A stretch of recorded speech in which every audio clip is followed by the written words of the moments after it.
And withal, the most wonderful thing is that this holy couple set so perfect an example of married love and yet were free from the least taint of corporeal passion.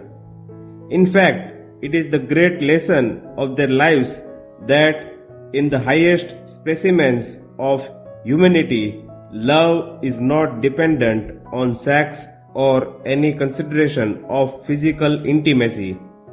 Many a modern thinker on questions of sex life is disposed to separate the life of love from the function of procreation and invest the former with an independent value in itself.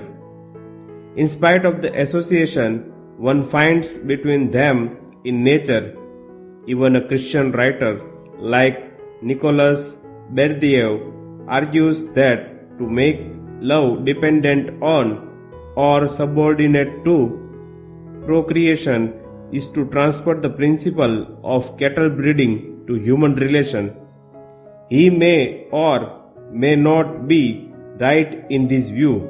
Many who hold the cultivation of holiness as the highest ideal of the life might have agreed with this view if such thinkers had admitted the possibility of transcending the instinctive side of sex in a perfect union of souls. But they are particular in insisting that love between the sexes can never be perfect without physical expression. For example, Edward Carpenter remarks on this subject, but equally absurd is any attempt to limit love to the spiritual with a somewhat lofty contempt for the material, in which case it tends to become too like trying to paint a picture without the use of pigments.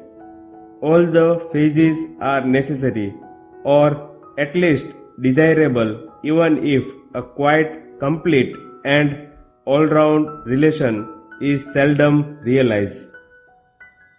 Edward Carpenter, The Drama of Love and Death.